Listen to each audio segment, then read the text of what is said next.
Selamat datang kembali di The Deep Dive. Kali ini kita siap-siap nih membahas satu bab yang menurut saya pribadi paling bikin penasaran dari buku Carl Sagan, Dunia yang Dihantui Setan. Bab 4, judulnya Alien. Anda pasti pernah dengar lah ya, atau mungkin baca, cerita orang-orang yang merasa diculik sama makhluk luar angkasa. Pengalamannya itu seringkali digambarkan, wah nyata banget, emosional kadang traumatis juga. Dan laporan semacam ini tuh jumlahnya banyak banget loh. Nah, misi kita sekarang adalah mencoba mengupas fenomena ini. Sebetulnya narasi umumnya gimana sih? Terus gimana Sagan dengan pendekatan skeptisnya yang khas itu menganalisis klaim-klaim ini? Dan ya, yang paling krusial, buktinya ada nggak sih?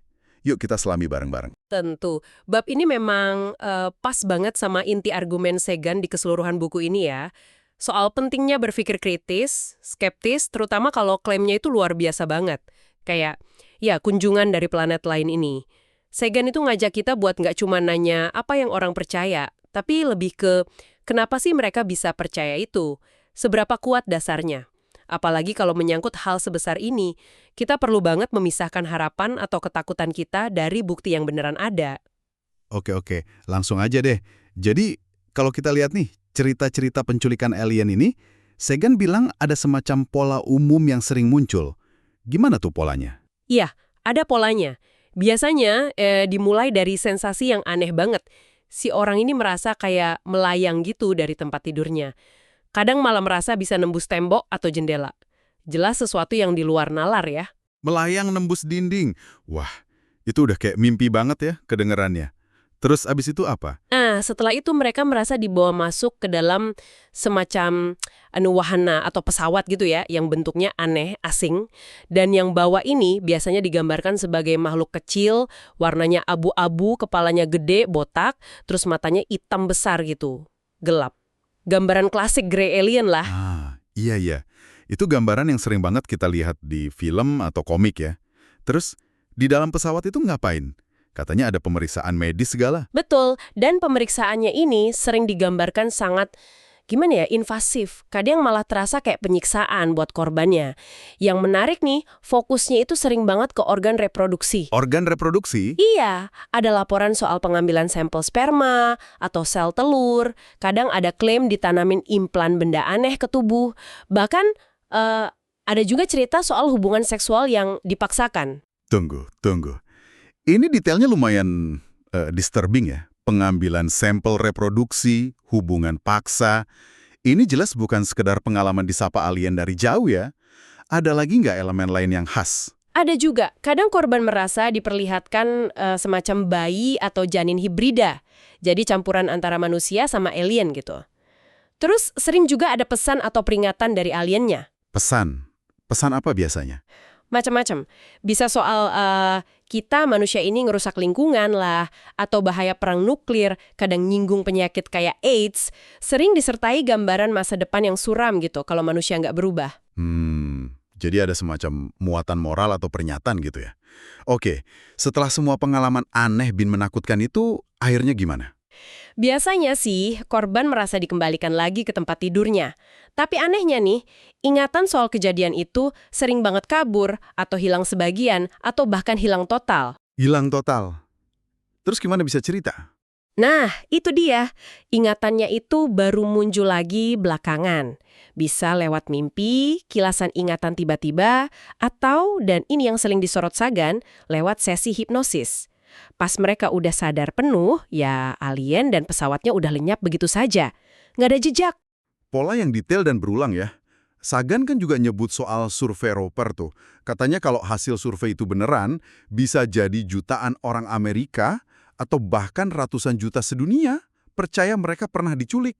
Gila, angkanya gede banget. Persis. Dan angka sebesar itu langsung bikin Sagan bertanya secara kritis, ya meskipun nggak eksplisit di situ. Kalau beneran ada penculikan massal tiap beberapa detik selama puluhan tahun, kok bisa buktinya minim banget? Kenapa nggak ada tetangga yang lihat gitu ada pesawat mendarat di halaman rumah sebelah? Kenapa nggak ada rekaman video yang jelas dan nggak bisa dibantah? Kenapa nggak ada artefak alien yang ditinggalin? Gitu. Skala klaimnya kan masif, tapi bukti fisiknya nyaris nol. Ini ketidaksesuaian yang gede banget. Nah, ini dia nih yang bikin makin bingung. Sagan sendiri mengakui kan Banyak orang yang cerita diculik ini kayaknya tulus banget, jujur gitu kelihatannya, bukan tipe yang cari sensasi. Bahkan katanya psikiater yang periksa beberapa korban ini bilang mereka nggak nunjukin gangguan jiwa yang lebih parah dari orang biasa. Jadi gimana dong? Ini dia paradoksnya. Kalau mereka jujur, waras, kenapa ceritanya bisa mirip-mirip gitu polanya? Padahal kalau kita skeptis, kejadiannya mungkin nggak nyata. Apa ini semacam halusinasi kolektif atau gimana? Nah, disinilah prinsip skeptisisme Sagan jadi penting banget.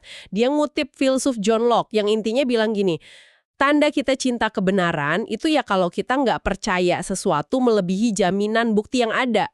Keyakinan kita tuh harus sebanding sama kuatnya bukti, nggak boleh lebih. Jadi intinya nih, pesan pertama yang Sagan mau kita ingat, jangan mudah percaya klaim seheboh kunjungan alien cuma dari cerita orang, meskipun ceritanya emosional banget atau orangnya kelihatan jujur. Buktinya harus sekuat klaimnya, gitu ya? Tepat sekali. Dan untuk klaim sebesar ini, alien datang ke bumi, nyulik manusia, ya buktinya harus luar biasa kuat, kedap udara lah istilahnya. Semakin kita pengen sesuatu itu benar, atau sebaliknya, semakin kita takut sesuatu itu benar, kita justru harus semakin hati-hati memeriksanya. Kesaksian mata aja, ya betapapun tulusnya orang yang cerita, itu nggak cukup kuat dalam sains. Manusia itu kan bisa salah lihat, bisa salah ingat, bisa halusinasi bahkan ya. Bisa aja bohong, meskipun mungkin jarang ya untuk kasus sebanyak ini. Sagan sendiri kan dulu awalnya sempat tertarik juga ya sama fenomena UFO ini. Betul. Dia ngaku kok, di awal-awal booming UFO setelah Perang Dunia II, dia juga penasaran. Tapi karena dia ilmuwan, dia paham banget standar bukti ilmiah itu kayak gimana. Dia sadar betul betapa gampangnya indera dan ingatan kita itu nipu. Dia kasih contoh kan, orang bisa lihat manusia di bulan padahal cuma pola gelap terang aja. Atau astronom kayak Percival Lowell yang yakin banget lihat kanal buatan makhluk cerdas di Mars, ternyata cuma ilusi optik dan imajinasinya sendiri. Sagan juga nyebut buku-buku lama kayak Extraordinary Popular Delusions and the Madness of Crowds. Isinya kan soal sejarah di mana keyakinan aneh tanpa dasar bisa nyebar luas kayak wabah. Mulai dari alkemia sampai percaya reinkarnasi macam kasus Brady Murphy yang heboh dulu. Jadi, Sagan kayak nanya, jangan-jangan UFO dan penculikan alien ini cuma kegilaan massal versi zaman kita aja? Betul. Ini menyoroti beda mendasar antara sains asli sama apa yang disebut pseudoscience atau sains semu. Sains itu cari bukti fisik yang bisa diuji ulang sama siapa aja dan siap dibantah kalau ada bukti baru yang lebih kuat. Nah, pseudoscience ini seringkali kedengarannya keren, ilmiah gitu, tapi klaimnya nggak bisa diuji secara independen. Atau buktinya cuma ngandelin cerita pribadi yang subjektif banget. Ya kayak klaim menculikan ini. Makanya, sebelum buru-buru nyimpulin ini pasti alien, Sagan ngingetin, coba deh periksa dulu penjelasan alternatif yang lebih biasa, yang lebih mungkin. Emang penjelasan alternatifnya apa aja sih? Selain kemungkinan bohong atau cari perhatian tadi? Sagan nyebut beberapa kemungkinan. Bisa jadi itu cuma lelucon atau hoax. Ingat kan kasus crop circles yang ternyata banyak dibuat orang iseng? Atau mungkin salah identifikasi benda biasa. Balon cuaca, pesawat rahasia militer, atau bahkan planet Venus yang terang banget kadang dikira UFO. Atau, nah ini yang menurut Sagan kemungkinan besar punya peran penting, fenomena psikologis. Nah, ini dia. Psikologis. Gimana caranya psikologi bisa ngejelasin pengalaman yang rasanya senyata dan seaneh diculik alien gitu? Sagan ngeliat ada pola menarik. Isi dari pengalaman aneh atau halusinasi itu seringkali dipengaruhi sama budaya di zaman itu. Dulu nih, di abad pertengahan misalnya, orang mungkin lapornya diculik atau diganggu sama setan, atau jin, atau peri. Kenapa? Ya karena makhluk gaib itulah yang populer di pikiran orang zaman itu. Oke, jadi karena sekarang kita hidup di zaman antariksa, banyak film fiksi ilmiah, banyak spekulasi soal alien, jadi makhluk gaib yang muncul di pengalaman aneh orang zaman sekarang cenderung bentuknya jadi alien, gitu ya, dengan pesawatnya. Kurang lebih logikanya gitu. Budaya kita tuh kayak nyediain cetakan atau skenario buat pengalaman-pengalaman aneh ini. Sagan kasih contoh dari psikolog Theodore Flournoy di awal abad ke-20. Ada seorang medium cenayang gitu, kalau lagi kesurupan, cerita detail soal orang Mars. Tapi pas diteliti, deskripsinya itu mirip banget sama orang Prancis di zaman itu. Haha, orang Mars kayak orang Perancis. Aneh juga ya. Aneh kan? Atau ada lagi teori super aneh dari Gerald Heard yang bilang UFO itu dikemudikan sama lebah cerdas dari Mars. Ini nunjukin betapa imajinasi kita itu dibentuk sama apa yang kita tahu atau kita percayai saat itu. Oke. Jadi budaya bisa memengaruhi kostum atau wujud halusinasinya. Tapi apa ada mekanisme psikologis yang benar-benar spesifik yang bisa meniru sensasi-sensasi penculikan itu? Rasa melayang, lumpuh, diperiksa? Ada. Dan ini mungkin salah satu insight terkuat di bab ini menurut saya. Ada fenomena psikologis yang udah kita kenal banget, namanya sleep paralysis. Atau kalau di Indonesia sering disebut erep-erep. Erep-erep? Wah, saya pernah dengar itu. Katanya serem banget ya rasanya. Banget! Ini kondisi yang sebenarnya cukup umum kok, terjadi pas kita lagi di antara tidur dan bangun. Jadi, otak kita udah mulai sadar, tapi otot-otot tubuh kita tuh masih dalam kondisi lumpuh sementara. Nggak bisa digerakin atau dipakai ngomong. Jadi kayak terjebak di tubuh sendiri gitu. Persis, orang yang ngalamin seringkali panik luar biasa, ngerasa sesak nafas, kayak ada yang dinaga, dan yang paling penting nih, kondisi ini sering banget disertai halusinasi. Bisa halusinasi visual, kayak ngelihat bayangan atau sosok aneh di kamar, atau halusinasi auditori, kayak denger suara-suara aneh. Terus, hubungannya sama penculikan alien? Nah, coba perhatikan elemen-elemen erep-erep tadi. Rasa lumpuh total nggak berdaya. Sensasi kuat ada kehadiran makhluk lain di ruangan. Rasa takut yang intens, halusinasi visual sosok aneh. Kadang bahkan ada komponen sensasi atau halusinasi seksual juga. Ini semua kan mirip banget sama detail-detail yang sering dilaporkan dalam cerita penculikan alien. Wah, iya juga ya. Koneksi yang menarik banget ini. Jadi, fenomena yang sebenarnya bisa dijelaskan secara fisiologis dan psikologis, itu bisa disalahartikan jadi pengalaman diculik alien. Sangat mungkin. Ditambah lagi ada yang namanya halusinasi hipnagogik, itu pas kita mau tidur, sama hipnopompik pas baru bangun. Keduanya ini juga bisa menghasilkan halusinasi yang jelas dan terasa nyata banget.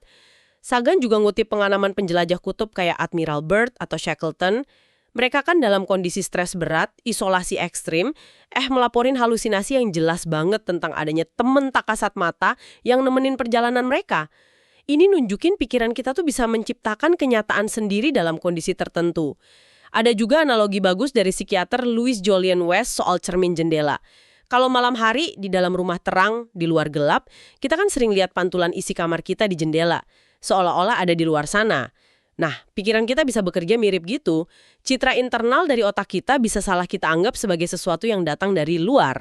Oke, jadi ada penjelasan psikologis yang cukup masuk akal ya, tanpa perlu melibatkan alien beneran. Tapi gimana dong dengan kasus-kasus spesifik yang terkenal? Kayak kasus Betty dan Barney Hill tahun 1961 itu. Itu kan sering dianggap kasus prototipe penculikan modern. Betul, kasus mereka itu memang ikonik banget. Pasangan antaras dari New Hampshire, mereka lapor lihat UFO pas lagi nyetir, malam, terus mereka sadar ada waktu hilang sekitar 2 jam dari perjalanan mereka. Tapi, detail penculikannya sendiri, dibawa masuk pesawat, diperiksa sama makhluk abu-abu, deskripsi awal Barney malah bilang hidungnya panjang loh, agak beda sama stereotip sekarang. Terus ada peta bintang yang katanya diliatin ke Betty, itu semua detailnya baru muncul pas mereka menjalani sesi hipnosis sama psikiater Dr. Benjamin Simon. Nah, hipnosis ini, Sagan kan kayaknya skeptis banget ya sama keandalannya buat ngingat sesuatu secara akurat. Sangat skeptis. Dan skeptisnya itu bukan tanpa dasar. Dia ngutip buku teks kedokteran standar, ngutip pandangan dari organisasi profesi kayak American Medical Association, AMA. Semuanya sepakat, hipnosis itu alat yang sangat nggak bisa diandalkan buat memulihkan memori secara akurat. Kenapa nggak bisa diandalkan? Karena orang yang lagi dihipnosis itu jadi sangat rentan sama sugesti. Baik sugesti yang sengaja atau bahkan nggak sengaja dikasih sama terapisnya. Maksudnya, si terapis bisa aja tanpa sadar nanam ide atau ngarahin pertanyaan yang kemudian sama si pasien diingat sebagai memori beneran. Jadi campur aduk itu antara fakta, fantasi, sama sugesti. Tepat sekali. Risiko buat menciptakan memori palsu, istilahnya konfabulasi, itu tinggi banget dalam hipnosis. Makanya, kesaksian yang didapat lewat hipnosis itu seringkali nggak diterima sebagai bukti kuat di pengadilan.